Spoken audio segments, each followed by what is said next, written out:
Thank you for joining this special edition of the International Children's Day of Broadcasting. My name is Benga Obashala, and I am your host for today's ICDB special. And with me on the program are my co-hosts Abigail Obashala, Gloria Friday, and I am Hannah Obashala.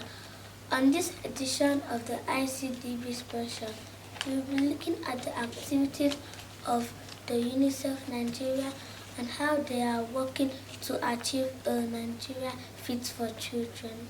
early marriage, child's education, violence against children, displacement and other social issues will be our focus for today. We are currently at the United Nations House in Abuja, and hosting us over this conversation is the Chief of Communications at UNICEF Nigeria, Mr. Rajat Madhok. Welcome to ICDB Special, sir.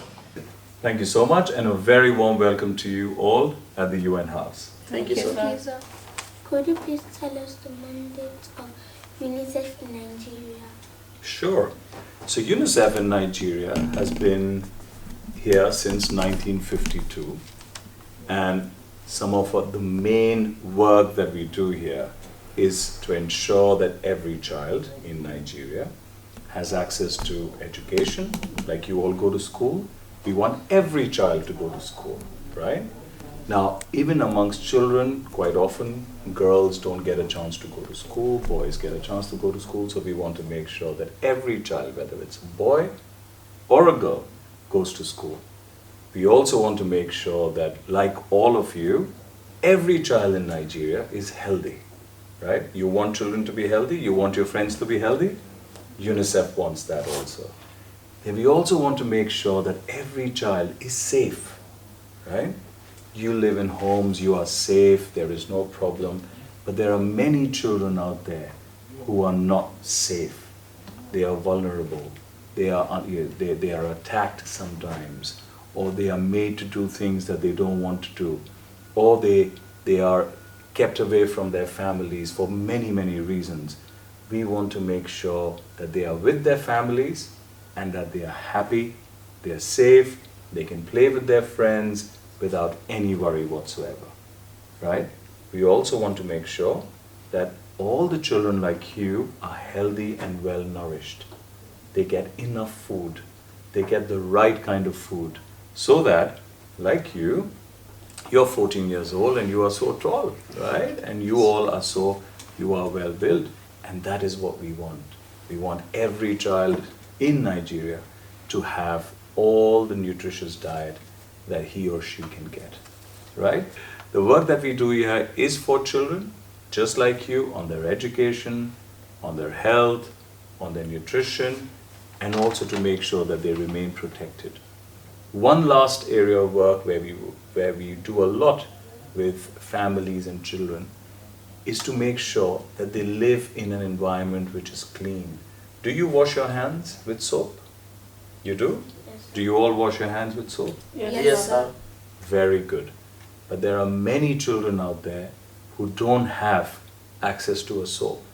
They don't have a soap in their home. Or they don't have a tap where they can wash their hands, right? And that causes a lot of problems. That causes diseases. And we, therefore, are working with a lot of families in Nigeria, trying to ensure that firstly, they have access to hand washing facilities, they wash their hands, they understand the importance of washing hands, they understand the importance of using a toilet and not going out in the open. So these are the areas where UNICEF works with children and for children. This is our mandate. What are the obstacles to achieving this mandate? There are many obstacles. Like in our life, when we want to do something in our life, there are many, many obstacles. Similarly, for these 5 or 6 areas of child rights that I spoke about, there are many, many obstacles. The biggest obstacle, for example, in education. There are a lot of children who want to go to school, but there aren't enough classrooms, right?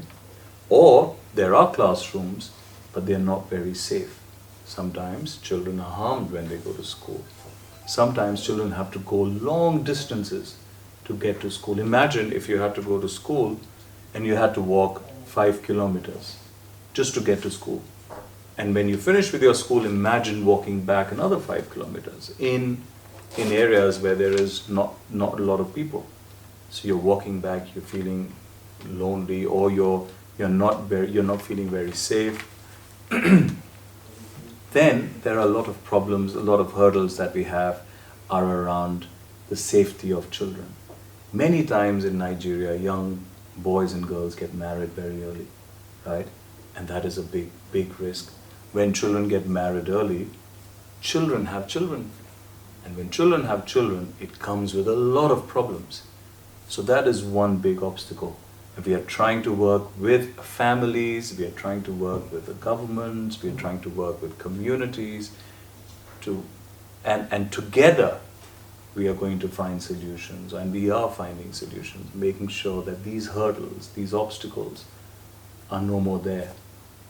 There are also a lot of obstacles that we have when it comes to children remaining healthy, getting vaccinated. You know, Nigeria has amongst the largest numbers of children who've not got even a single vaccine dose. Have you all got your vaccines? Yes. Yeah? For some diseases. Yes. You get the vaccine here, you get the oral vaccine for polio. But there are a lot of children in Nigeria who don't have that vaccine. What vaccines do is they protect us from diseases. You know, and these diseases can cause a lot of harm to our health, cause a lot of discomfort to us. But if we take those vaccines, we will be protected. But in Nigeria, a large number of children do not even have one dose of vaccine. So these are the obstacles, these are the hurdles that we face every day, that children in Nigeria face every day. And our job, along with you, along with everyone out there, is to make sure that every child is educated, every child is protected, every child is vaccinated, is healthy, and every child lives in a place which is clean, where he or she can use a toilet, which is a proper toilet, and can do what? Yes, with soap and water. Can you highlight some of your campaigns and their success stories? Sure. In Nigeria, as around the world, we all suffered from one pandemic. Can you all tell me what that was? COVID-19, right? So in Nigeria, one of our biggest campaigns, UNICEF's campaigns, has been, firstly, to get vaccines into the country and make sure that every child and their families are vaccinated, right? And then alongside that, we also created or designed campaigns that would basically tell everyone, every villager, every family, every community, the importance of getting vaccinated. You know, you'd be surprised, a lot of people still were not sure about the vaccine. You know, it's called vaccine hesitancy. When children were getting vaccines, their families were not sure. They were like, wow, we don't know what this vaccine's about. Is it good for my child? Is it not good for me, my own self? And so we started this big campaign along with our partners, along with the government, along with the other UN agencies, along with other people who work with us. And then we went house to house. We went on TV, we went on radio, we spoke about the importance of getting vaccinated. Hannah, are you vaccinated against COVID? Sure? When? Last year. Last year. All of you are vaccinated? Yes. Right? Very good. Then there are other campaigns that we do. There is one that we call Mama to Mama campaign. Right? There is another one that we work on, which is very important. That is to end what is called FGM, female genital mutilation. There are multiple campaigns that we're doing. We also raise awareness on health issues, health of children, health of mamas. We also talk about the protection of children. We have various campaigns ongoing.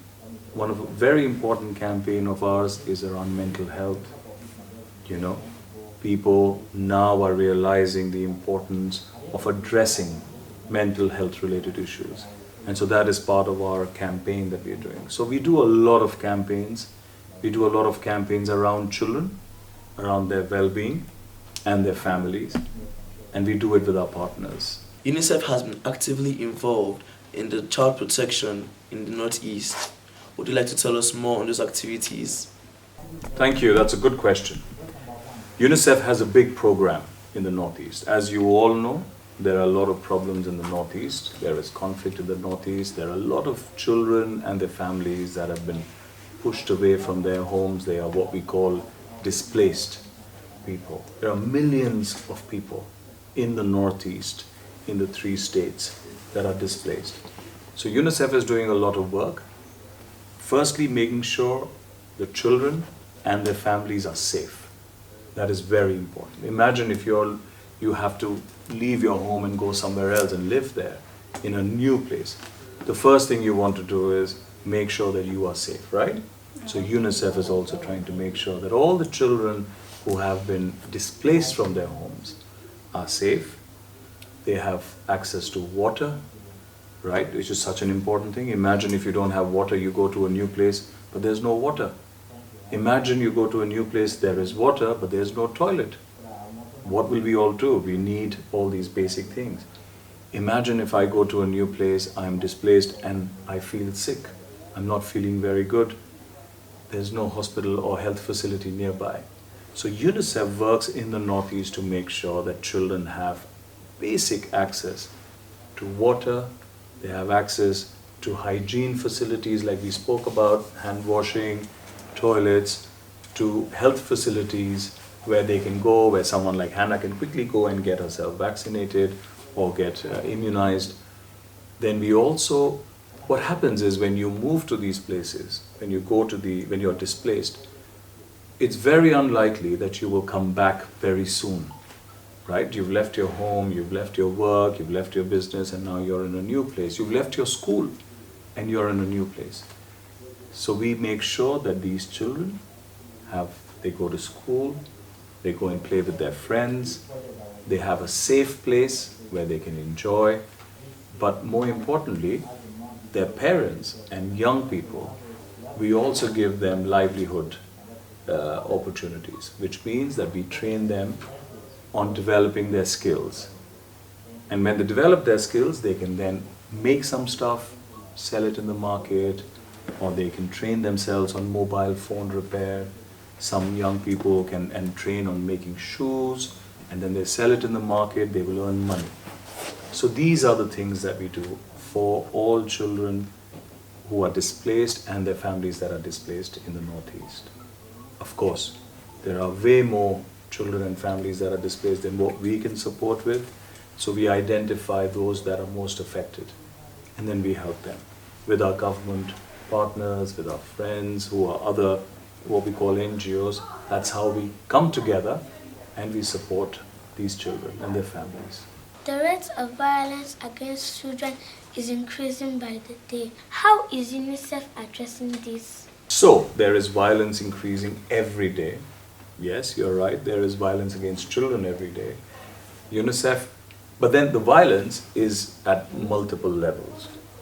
Children are being forced to get married, children are being bullied in school. You know, all these are problems, right? These are the challenges that children face every day.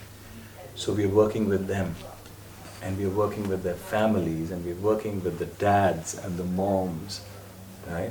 And we're working with the influential people in these communities, you know, the priest, the imams. We are working with the religious leaders, and they understand because they have influence over dads and moms. So they go and tell them, look, this is wrong, do not do this, this is not good for children. Let children go to school. Don't send them to go and work. Let children enjoy and play, you know. Children love to play with dolls, children love to make toys, children love to play football. Let them do that. Don't force them into things that they should not be doing, right? And so, when the elders speak to them, or when the important people speak to the family members, that is when they stop sending their children to do work in a factory or marry them off early. So we work with all of them to make sure that every child is happy, every child gets the best that she deserves or he deserves, and every child is educated. Child marriage and female genital mutilation are the key issues affecting the girl child. What hope does the girl child have? Yes, you're absolutely right. Child marriage, female genital mutilation, these are bad practices. These are very bad practices, and these really affect especially the young girl, right? Because imagine when she has to undergo the process, it is very painful, not only physically but also mentally. And it keeps getting worse as she grows into a woman. Similarly, child marriage, when you're married as a child, you have responsibilities of an adult, but you're still a child. You should be out playing and going to school. Instead, you're taking care of a child yourself. These are negative, these are bad social norms.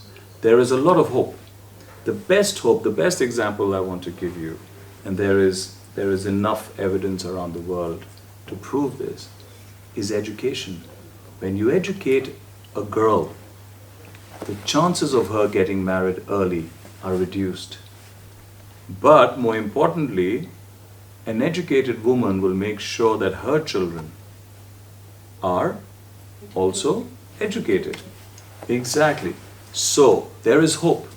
There is a lot of hope. There are a lot of people out there who are doing great work in ending these two negative social norms that we have in our country.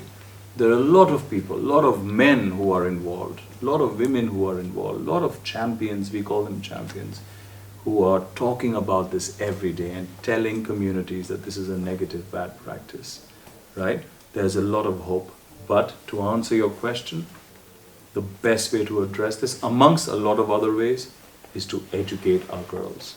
So every time you go out, every time you're meeting friends and you see there's a girl who's not in school or a child who's not in school, tell your parents. They will go and speak to their parents.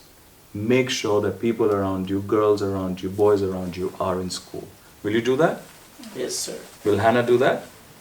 Every time you see any child who's not getting the opportunity that he or she deserves, help them. What are the activities and programs that UNICEF has in stock for the Nigerian child in 2023? Yes, I spoke about this a bit earlier as well. So our main focus is on the overall development of every child in Nigeria, correct?